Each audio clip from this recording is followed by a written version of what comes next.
Okay, let's talk about synchronization. We've already covered the oscillator, but we didn't cover synchronization because synchronization is kind of its own thing. Let's recall that what synchronization is, in this instance, sync 2 to 1 means force oscillator 2 to restart its waves at the same time that oscillator 1 restarts its waves. Okay, is that a deal? I mean, they're synchronized, right? I mean, they're both wave shapes are going to be equal in that way, right? And sure, let's listen. There's both of them together. Now let's add synchronization. There's a slight difference, not a huge difference, not a huge thing. Slight timbral difference, a little bit louder. Okay, that's cool. Where synchronization really becomes noticeable is when you change the frequency of the synchronized oscillator. So if we change the frequency of oscillator 2, then we are forcing its waves to reset at times that are inappropriate for it to maintain its wave shape. So they're not going to sound the same. So one of the initial ways we could do that is like change octave.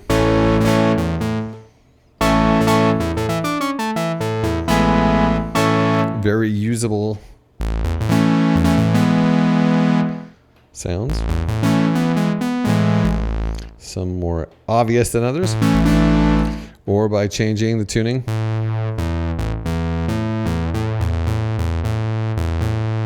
But more effective ways to really get the synchronization effect as we tend to enjoy it are to add modulation to oscillator 2. We can do that in a variety of ways. One of the ways is over here in the LFO. We have it set to triangle wave right now, and we're sending that triangle wave to the frequency of oscillator 2. So we're going to hear some differences now.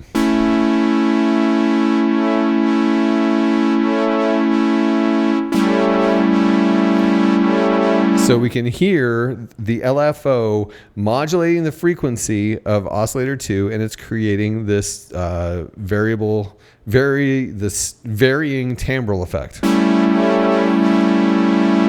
And it'll become more evident if we raise the frequency of oscillator 2.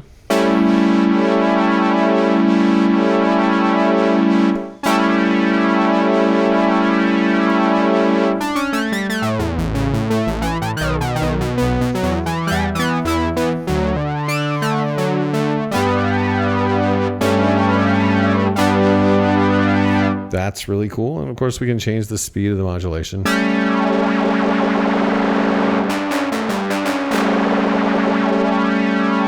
Or we could choose a different wave shape.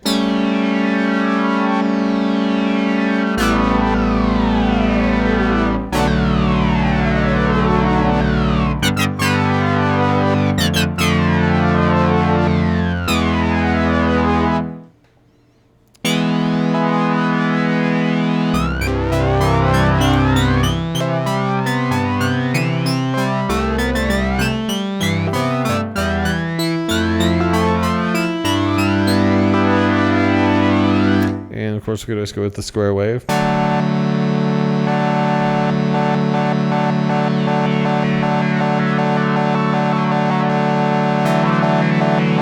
Or sample and hold. Sample and hold controlling the synchronization.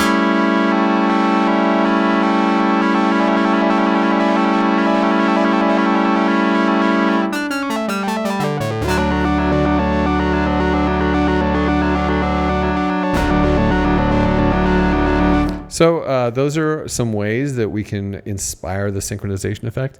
Of course, there is the traditional, what I always call the Cars effect, which is when we use an envelope to control the frequency of a synced oscillator. Now, of course, how are we ever going to get these two envelopes to control oscillator 2? They seem stuck over here in their various functions. Well, as we probably covered, we go over here to voice modulation where we can route the filter contour wherever we would like it. And in this instance, we would like it in oscillator 2. Oh, let's turn off the LFO. So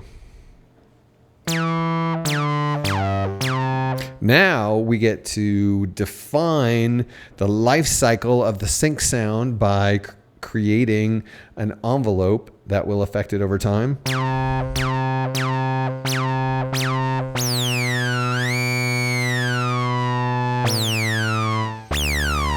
And of course, changing the frequency of oscillator 2 will make a difference.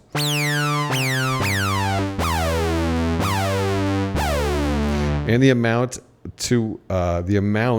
of modulation, envelope modulation sent to the oscillator.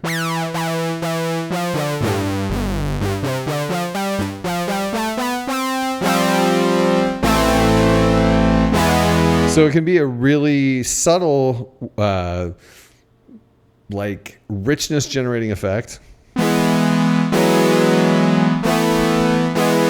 Or it can be a really overt effect.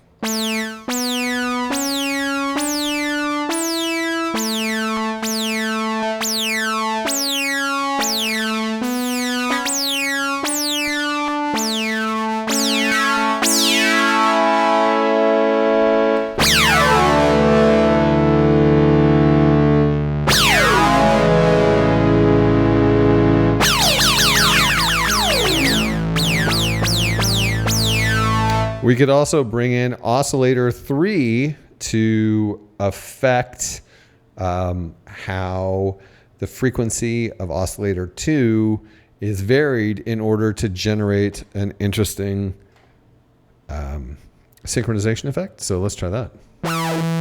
Here's audio range.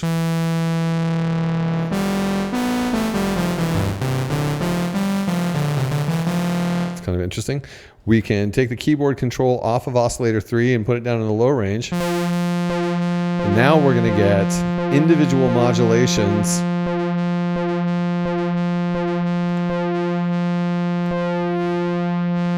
per note played.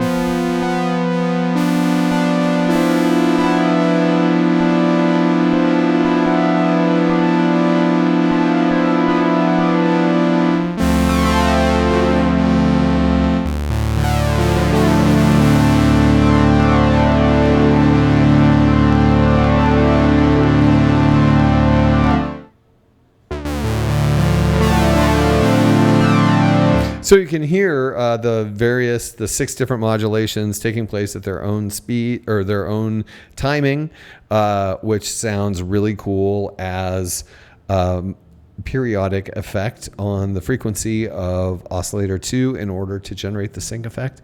And you have the ability to do all 3 of these things and even mess around a bit more with amount, wave shapes.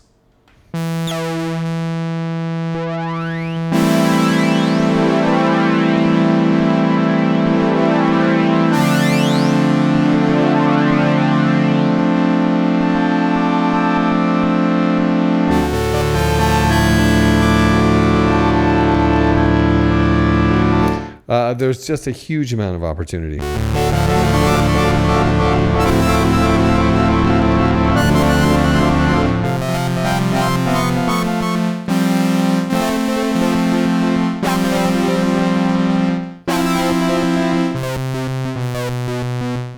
Yes, so synchronization is not just a one-trick pony on the Memorymoog. You have a lot of ways to control it. You have a lot of ways to control the amount.